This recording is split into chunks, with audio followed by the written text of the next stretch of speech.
Hello friends, welcome to study कर। मैं हूं आपका दोस्त प्रभाकर। आज के इस महत्वपूर्ण लेक्चर में हम आपके साथ डिस्कस करने वाले हैं 10 फरवरी 2024 के मोस्ट इंपॉर्टेंट करेंट अफेयर्स के क्वेश्चन। तो आप इस पूरे लेक्चर को बहुत ही ध्यान से लास्ट तक जोड़ देखिएगा। चलिए आज का पहला और इंपॉर्टेंट क्वेश्चन डिस्कस करते हैं। पहला क्वेश्चन है, खेलो इंडिया यूनिवर्सिटी गेम्स 2024 का शुभंकर यानी मस्कट क्या है? आंसर हो जाएगा अष्टलक्ष्मी। तो अभी हाल ही में खेलो इंडिया यूनिवर्सिटी गेम्स 2024 का मस्कट लॉन्च किया गया है और इस बार का मस्कट है अष्टलक्ष्मी। दोस्तों, इस मस्कट को या इस शुभंकर को किसने लॉन्च किया है? तो असम के चीफ मिनिस्टर हेमंता बिश्वा शर्मा ने। याद रखिएगा कि ये जो अष्टलक्ष्मी है यह एक प्रकार की तितली है और यह पूर्वोत्तर भारत की जो बायोडाइवर्सिटी है उसको प्रदर्शित करती है और जो वहां की प्राकृतिक सुंदरता है उसका प्रतिनिधित्व करती है। तो ये पॉइंट भी आप नोट कर सकते हैं। चलिए बात करते हैं खेलो इंडिया यूनिवर्सिटी गेम्स 2024 की। तो इस साल इसका चौथा संस्करण आयोजित किया जाना है। इसका आयोजन 19 से 29 फरवरी 2024 तक किया जाएगा।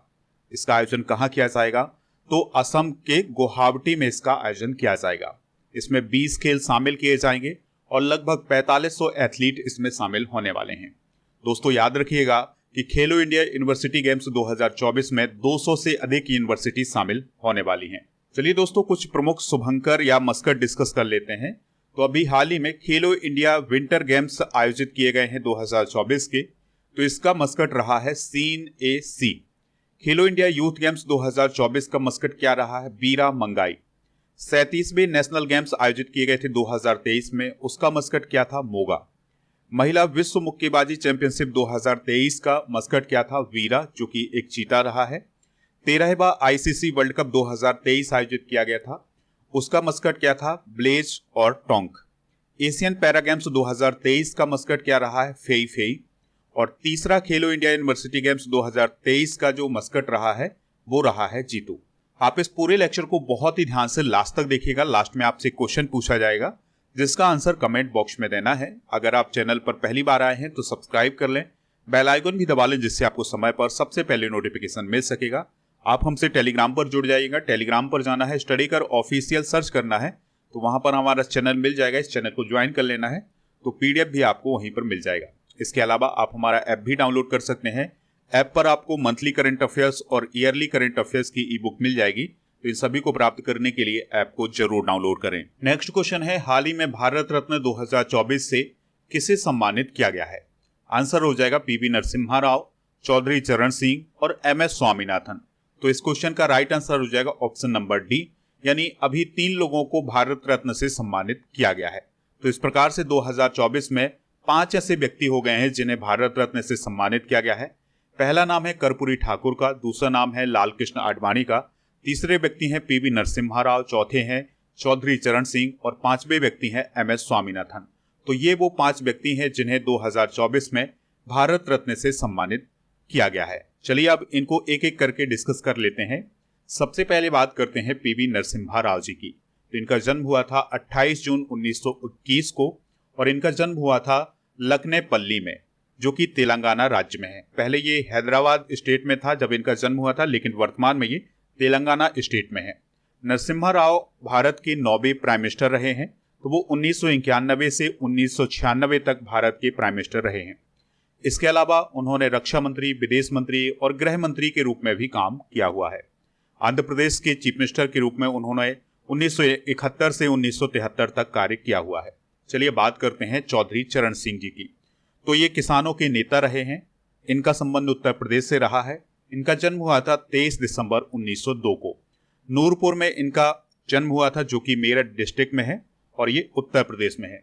ये भारत के 5वें प्राइम मिनिस्टर रहे हैं। इसके अलावा ये उत्तर प्रदेश के 5वें चीफ मिनिस्टर भी रहे हैं। दोस्तों, इनका जन्म होता है 23 दिसंबर को। तो 23 दिसंबर को भारत में राष्ट्रीय किसान दिवस भी मनाया जाता है। भारत के एक महान साइंटिस्ट रहे हैं एमएस स्वामीनाथन जी। तो इन्हें 2024 का भारत रत्न दिया गया है और इन्हें भारत में हरित क्रांति का जनक कहा जाता है। इनका जन्म हुआ था 7 अगस्त 1925 को कुंभकोणम, तमिलनाडु में, यानी इनका संबंध तमिलनाडु राज्य से है। वे पौधों के जेनेटिक साइंटिस्ट रहे हैं। 1967 में उन्हें पद्मश्री दिया गया था। 1971 में रैमन मैग्सेसे अवार्ड, 1972 में पद्म भूषण, 1989 में पद्म विभूषण और 1991 में इन्हें टाइलर अवार्ड दिया गया था। चलिए बात करते हैं कर्पूरी ठाकुर जी की। तो दोस्तों 23 जनवरी 2024 को बिहार के पूर्व चीफ मिनिस्टर कर्पूरी ठाकुर जी को मरणोपरांत भारत रत्न दिए जाने का ऐलान किया गया था और फिर इसके बाद लाल कृष्ण आडवाणी जी को भी भारत रत्न दिया गया है। अगर हम बात करें लाल कृष्ण आडवाणी जी के जन्म की, तो इनका जन्म हुआ था 8 नवंबर 1927 को। कहाँ हुआ था? कराची में, जो कि वर्तमान पाकिस्तान में है। दोस्तों लाल कृष्ण आडवाणी भाजपा के संस्थापक सदस्य रहे हैं, 4 बार राज्यसभा के सदस्य भी रहे हैं। इसके अलावा उन्हें 2015 में पद्म विभूषण दिया जा चुका है। इसके अलावा दोस्तों वो लोकसभा में नेता प्रतिपक्ष रहे हैं और सबसे इंपॉर्टेंट बात यह है कि ये भारत के उप प्रधानमंत्री भी रहे हैं। भारत रत्न की बात करें तो यह भारत का सर्वोच्च नागरिक सम्मान है। यह कला, साहित्य, विज्ञान, सार्वजनिक सेवा, जन सेवा और खेल में उत्कृष्ट योगदान देने वाले व्यक्तियों को प्रदान किया जाता है। इसकी शुरुआत हुई थी 1954 में। पहली बार यह अवार्ड सर्वपल्ली राधाकृष्णन, सी राजगोपालाचारी और सीवी रमन जी को प्रदान किया गया था। नेक्स्ट क्वेश्चन है, भारत का सबसे बड़ा बैटरी एनर्जी स्टोरेज सिस्टम आधारित सौर ऊर्जा संयंत्र कहाँ स्थापित किया गया है? आंसर हो जाएगा राजनांद गांव में। तो छत्तीसगढ़ के राजनांद गांव जिले के ग्राम ढाबा में बैटरी एनर्जी स्टोरेज सिस्टम आधारित सौर ऊर्जा संयंत्र स्थापित किया गया है। दोस्तों इस प्रोजेक्ट की शुरुआत 2016 से हुई थी। इसमें बिजली का उत्पादन किया जाएगा प्रतिदिन 5 लाख यूनिट से अधिक। इसकी स्थापना किसने की है? तो सोलर कॉर्पोरेशन ऑफ इंडिया और छत्तीसगढ़ पावर डिस्ट्रीब्यूशन कंपनी ने। तो ये पॉइंट आप नोट कर लीजिएगा। अगर आपसे पूछा जाए कि इस बैटरी एनर्जी स्टोरेज सिस्टम आधारित सौर ऊर्जा संयंत्र की लागत कितनी है, तो 960 करोड़ रुपए। दोस्तों यह देश का पहला ऑन ग्रिड सोलर सिस्टम है। यह 100 मेगावाट का संयंत्र है और याद रखिएगा कि इस संयंत्र के स्थापित होने से 4.5 लाख मीट्रिक टन कार्बन उत्सर्जन में कमी आएगी। तो ये पॉइंट इंपॉर्टेंट है। चलिए कुछ इंपॉर्टेंट करंट अफेयर्स डिस्कस कर लेते हैं। तो गुजरात के मेहसाना जिले के मोढेरा गांव को भारत का पहला सौर ऊर्जा संचालित गांव घोषित किया गया है। काफी इंपॉर्टेंट क्वेश्चन है। सौर ऊर्जा पर 100% चलने वाला भारत का पहला केंद्र शासित क्षेत्र कौन बना है? द्वीप बना है। तो दमन और द्वीप का जो द्वीप वाला क्षेत्र है, ये 100% सौर ऊर्जा से चलने वाला क्षेत्र बना है। मध्य प्रदेश का पहला सौर ऊर्जा संचालित शहर कौन बना है? सांची। तेलंगाना के रामागुंडम में भारत का सबसे बड़ा उत्पादन क्षमता के मामले में तैरता हुआ सौर ऊर्जा संयंत्र स्थापित किया गया है। उत्तर भारत की सबसे बड़ी फ्लोटिंग सौर ऊर्जा परियोजना कहाँ स्थापित की गई है? चंडीगढ़ में। दोस्तों अभी हाल ही में प्राइम मिनिस्टर मोदी जी के द्वारा प्रधानमंत्री सूर्योदय योजना की शुरुआत की गई है। तो इस योजना के अंतर्गत 1 करोड़ घरों पर सोलर पैनल स्थापित किए जाएंगे। केरल में भारत की पहली सौर ऊर्जा से संचालित नौका आदित्य शुरू की गई है। तो ये सभी पॉइंट इंपॉर्टेंट हैं, इन्हें आप नोट कर लीजिएगा। दोस्तों एक संगठन है जो कि सौर ऊर्जा के क्षेत्र में काम करता है, उसका नाम है अंतरराष्ट्रीय सौर गठबंधन, जिसे ISA या इंटरनेशनल सोलर अलायंस बोला जाता है। इसकी स्थापना 2015 में भारत और फ्रांस के द्वारा की गई थी। इसमें 120 से अधिक सदस्य हैं और इसके वर्तमान में महानिदेशक हैं अजय माथुर। अगर आपसे पूछा जाए राष्ट्रीय ऊर्जा संरक्षण दिवस कब मनाया जाता है? 14 दिसंबर को। अक्षय ऊर्जा दिवस कब मनाया जाता है? 20 अगस्त को। अंतरराष्ट्रीय स्वच्छ ऊर्जा दिवस कब मनाया जाता है? 26 जनवरी को। अगला क्वेश्चन है, विश्व दलहन दिवस कब मनाया जाता है? तो हर साल 10 फरवरी को विश्व दलहन दिवस मनाया जाता है। तो इस साल भी 10 फरवरी को यह दिवस मनाया जाएगा। इस दिवस को मनाने की घोषणा 2019 में की गई थी। इस साल की थीम क्या है? दालें, पौष्टिक मिट्टी और लोग, यानी कि न्यूरिशिंग सॉइल एंड पीपल। दोस्तों इसका उद्देश्य है दालों के पोषण और पर्यावरणीय लाभों के बारे में जागरूकता बढ़ाना। अगर आपसे पूछा जाए कि अंतरराष्ट्रीय दलहन वर्ष किस वर्ष को घोषित किया गया था, तो 2016 को। फरवरी माह में मनाए जाने वाले कुछ इंपॉर्टेंट डे डिस्कस कर लेते हैं। तो 4 फरवरी को श्रीलंका का राष्ट्रीय दिवस मनाया जाता है और 4 से 12 फरवरी तक अंतरराष्ट्रीय विकास सप्ताह मनाया जाता है। 6 फरवरी को महिला जननांग विकृति के प्रति शून्य सहनशीलता का अंतरराष्ट्रीय दिवस मनाया जाता है। 6 फरवरी को सुरक्षित इंटरनेट दिवस भी मनाया जाता है। इसके अलावा दोस्तों 10 फरवरी को राष्ट्रीय कृमि मुक्ति दिवस भी मनाया जाता है। 12 फरवरी को राष्ट्रीय उत्पादकता दिवस, 13 फरवरी को विश्व रेडियो दिवस, 13 फरवरी को सरोजनी नायडू जयंती भी मनाई जाती है। 13 फरवरी को अंतर्राष्ट्रीय मिर्गी दिवस भी मनाया जाता है। 14 फरवरी को विश्व जन्मजात हृदय दोष जागरूकता दिवस मनाया जाता है। 16 फरवरी को विश्व मानव विज्ञान दिवस मनाया जाता है। इसके अलावा 20 फरवरी को अरुणाचल प्रदेश का स्थापना दिवस और 20 फरवरी को मिजोरम राज्य का स्थापना दिवस भी मनाया जाता है। 20 फरवरी को ही विश्व सामाजिक न्याय दिवस, 21 फरवरी को अंतर्राष्ट्रीय मातृभाषा दिवस और 22 फरवरी को विश्व चिंतन दिवस मनाया जाता है। इसके अलावा 23 फरवरी को विश्व शांति और समझ दिवस मनाया जाता है। 24 फरवरी को केंद्रीय उत्पाद शुल्क दिवस, 27 फरवरी को विश्व एनजीओ दिवस, 28 फरवरी को राष्ट्रीय विज्ञान दिवस और 28 फरवरी को ही दुर्लभ रोग दिवस मनाया जाता है। नेक्स्ट क्वेश्चन है, माइक्रोसॉफ्ट 2025 तक भारत में कितने लोगों को आर्टिफिशियल इंटेलिजेंस की ट्रेनिंग देगा, यानी एआई की ट्रेनिंग देगा? आंसर हो जाएगा 20 लाख। तो अभी हाल ही में माइक्रोसॉफ्ट के अध्यक्ष और मुख्य कार्यकारी अधिकारी यानी सीईओ सत्य नाडेला जी के द्वारा ये घोषणा की गई है कि 2025 तक भारत में 20 लाख से अधिक भारतीयों को आर्टिफिशियल इंटेलिजेंस यानी एआई के कौशल में दक्ष बनाने का प्रशिक्षण दिया जाएगा। चलिए कुछ इंपॉर्टेंट करंट अफेयर्स डिस्कस कर लेते हैं जो कि आर्टिफिशियल इंटेलिजेंस से रिलेटेड हैं। तो अभी हाल ही में केंद्र सरकार ने आर्टिफिशियल इंटेलिजेंस पर आधारित अनुवादिनी ऐप लॉन्च किया है। गूगल ने artificial intelligence neural network Gemini AI launch किया है। गूगल के द्वारा गूगल बार्ड नामक आर्टिफिशियल इंटेलिजेंस संचालित चैटबॉट लॉन्च किया गया है। भारत का पहला artificial intelligence safety summit 2023 United kingdom में आयोजित किया गया था। तो ये सभी इंपॉर्टेंट करंट अफेयर्स नोट कर सकते हैं। तो माइक्रोसॉफ्ट विश्व की सबसे बड़ी सॉफ्टवेयर कंपनी है जिसकी स्थापना 4 अप्रैल 1975 को की गई थी। हेडक्वार्टर है इसका वाशिंगटन, अमेरिका में। संस्थापक हैं बिल गेट्स और पॉल एलन। वर्तमान में इसके अध्यक्ष और सीईओ हैं सत्य नाडेला जो कि भारतीय मूल के हैं। अगला क्वेश्चन है, सैफ अंडर 19 महिला फुटबॉल चैंपियनशिप 2024 का खिताब किसने जीता है? आंसर हो जाएगा भारत ने।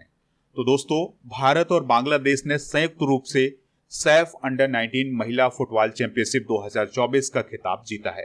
ये पॉइंट आप याद रखिएगा क्योंकि इसका जो फाइनल रहा है वो काफी विवादित रहा है, इसमें विवाद भी हुआ था। फिर इसके बाद भारत और बांग्लादेश को संयुक्त रूप से विजेता घोषित किया गया था। आपको याद रखना है कि सैफ अंडर 19 महिला फुटबॉल चैंपियनशिप 2024 का आयोजन बांग्लादेश की कैपिटल ढाका में किया गया था। चलिए बात करते हैं सैफ की।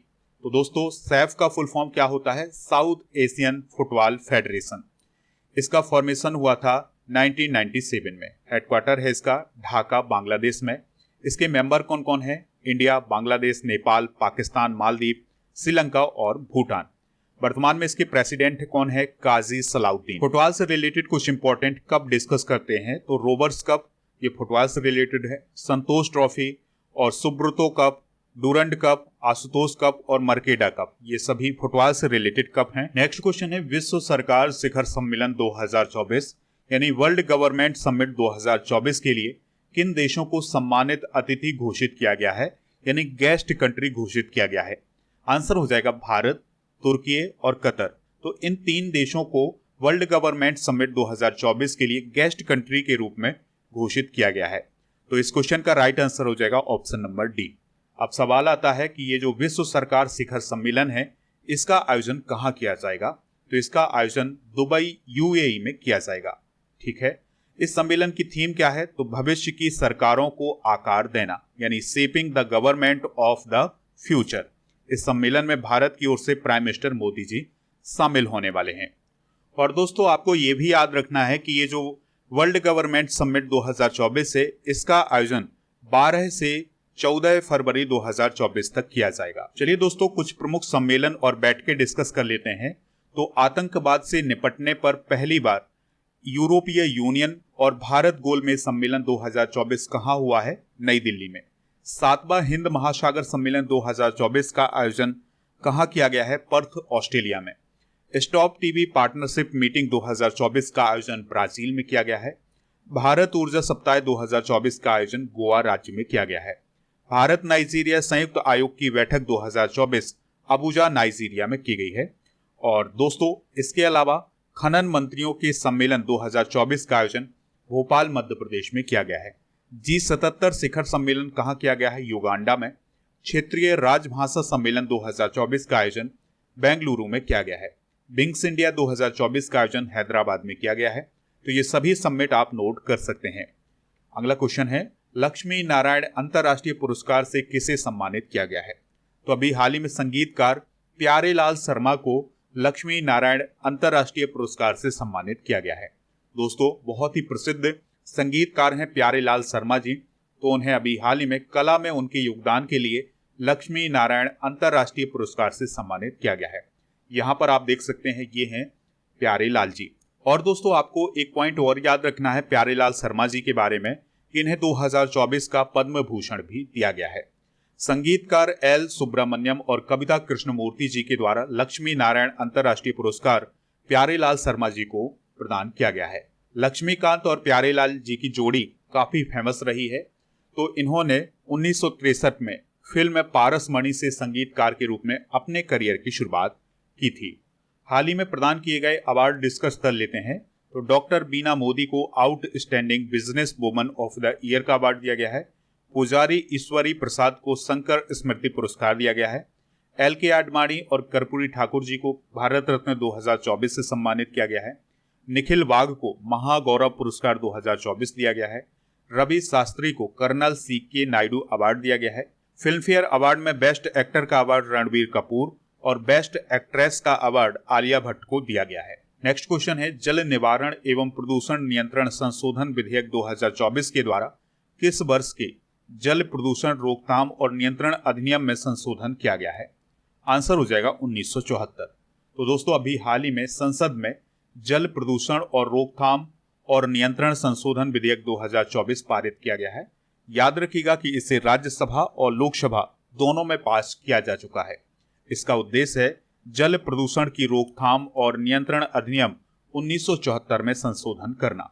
दोस्तों, इस अधिनियम के द्वारा अब जल प्रदूषण को रोकने के लिए केंद्र स्तर पर और राज्य स्तर पर प्रदूषण नियंत्रण बोर्ड बनाए जाएंगे। इसकी शुरुआत हिमाचल प्रदेश, राजस्थान और केंद्र शासित प्रदेशों में की जाएगी। इसके अलावा दोस्तों, जो नियम बनाए जाएंगे, अगर कोई भी इसका उल्लंघन करता है तो इसमें 10,000 से लेकर के 15 लाख रुपए का जुर्माना रखा गया है। तो ये कुछ प्रावधान है इस अधिनियम से रिलेटेड। भारत की पर्यावरण नीतियां डिस्कस कर लेते हैं। तो ध्वनि प्रदूषण नियंत्रण कानून कब आया था? सन 2000 में। जैव विविधता संरक्षण अधिनियम 2002 में, राष्ट्रीय जल नीति 2002 में, राष्ट्रीय पर्यावरण नीति 2004 में, वन अधिकार अधिनियम 2006 में, राष्ट्रीय वन नीति 1952 में, वन्यजीव संरक्षण अधिनियम 1972 में, वन संरक्षण अधिनियम 1980 में, वायु प्रदूषण निवारण एवं नियंत्रण अधिनियम 1981 में और पर्यावरण संरक्षण अधिनियम 1986 में आया था। ये काफी इंपॉर्टेंट है, कई बार एग्जाम में पूछा गया है। नेक्स्ट क्वेश्चन है, केंद्रीय कैबिनेट ने मत्स्य पालन क्षेत्र में किस योजना को मंजूरी दी है? आंसर हो जाएगा प्रधानमंत्री मत्स्य किसान समृद्धि सह योजना। तो अब ये एक नई योजना शुरू की गई है जिसका नाम है प्रधानमंत्री मत्स्य किसान समृद्धि सह योजना। दोस्तों, इस योजना के माध्यम से सभी राज्यों और केंद्र शासित प्रदेशों में अगले 4 वर्षों में 6,000 करोड़ रुपए से अधिक का निवेश किया जाएगा और इसका लक्ष्य है 75,000 महिलाओं को रोजगार प्रदान करना। तो ये काफी इंपॉर्टेंट योजना हो जाएगी। चलिए दोस्तों, कल के करंट अफेयर्स को रिवाइज करते हैं, फिर इसके बाद जनरल नॉलेज के पिटारे को डिस्कस करेंगे। तो कल का पहला क्वेश्चन था, विश्व पुस्तक मेला 2024 का आयोजन कहाँ किया जाएगा? नई दिल्ली में। गुरु श्रील प्रभुपाद की 150वीं जयंती कार्यक्रम का आयोजन कहाँ किया गया है? नई दिल्ली में।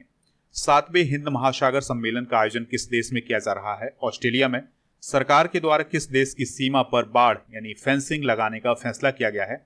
आंसर हो जाएगा म्यांमार। आईसीसी टेस्ट रैंकिंग में टॉप पर पहुंचने वाले पहले भारतीय तेज गेंदबाज कौन बने हैं? जसप्रीत बुमराह। पहली बार फिट इंडिया मूवमेंट के ब्रांड एम्बेसडर के रूप में किसे नियुक्त किया गया है? नरेंद्र कुमार यादव को। विश्व रक्षा प्रदर्शनी 2024 का आयोजन किस देश में किया जाएगा? सऊदी अरब में। इसके अलावा विधानसभा में समान नागरिक संहिता विधेयक पारित करने वाला पहला राज्य कौन बन गया है? उत्तराखंड। नामीबिया के नए राष्ट्रपति कौन बने हैं? नांगोलो बुम्बा। सौराष्ट्र क्रिकेट एसोसिएशन स्टेडियम का नया नाम क्या हो गया है? निरंजन शाह स्टेडियम। तो ये सभी इंपॉर्टेंट क्वेश्चन हैं, इन्हें आप नोट कर सकते हैं। दोस्तों, आज के जनरल नॉलेज के पिटारे में हम भारत में स्थापित कुछ प्रमुख पार्क डिस्कस करेंगे।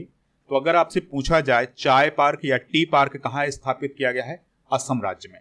फायर पार्क भुवनेश्वर ओडिशा में। इलेक्ट्रॉनिक पार्क उत्तर प्रदेश में, पहला ई बेस्ड इको पार्क दिल्ली में स्थापित किया गया है और उत्तर भारत का पहला औद्योगिक बायोटेक पार्क कहाँ स्थापित किया गया है? कठुआ, जम्मू कश्मीर में। पहला जियो पार्क कहाँ स्थापित किया गया है? मध्य प्रदेश में। भारत दर्शन पार्क नई दिल्ली में स्थापित किया गया है। तो ये कुछ प्रमुख पार्क हैं जो कि आपके एग्जाम के लिए बहुत ही महत्वपूर्ण हैं, इन्हें आप नोट कर लीजिएगा। कल के करंट अफेयर्स में आपसे पूछा गया था कि T20 में सबसे अधिक शतक लगाने वाले क्रिकेटर कौन है? तो वो है रोहित शर्मा, जिन्हें हम हिटमैन के नाम से भी जानते हैं। तो इसका राइट आंसर हो जाएगा रोहित शर्मा। सभी लोगों ने इसका आंसर बताया हुआ है। अब आपके लिए क्वेश्चन है जिसका आंसर कमेंट बॉक्स में देना है। आपको बताना है रोबर्स कप किस खेल से रिलेटेड है। तो जो भी इसका राइट आंसर हो कमेंट बॉक्स में जरूर बताएं। चलिए अब डिस्कस करते हैं कल के टेस्ट के रिजल्ट को। तो दोस्तों ऐप पर जो टेस्ट आयोजित किया जाता है उसका रिजल्ट आ गया है। 9 फरवरी का ये टेस्ट है। तो उसमें पहला स्थान ब्रजेश यादव, दूसरा स्थान बाबर अंसारी और तीसरा स्थान गायत्री कुमारी का रहा है। तो आप भी टेस्ट दीजिएगा, आपकी भी रैंकिंग यहाँ पर आ सकती है।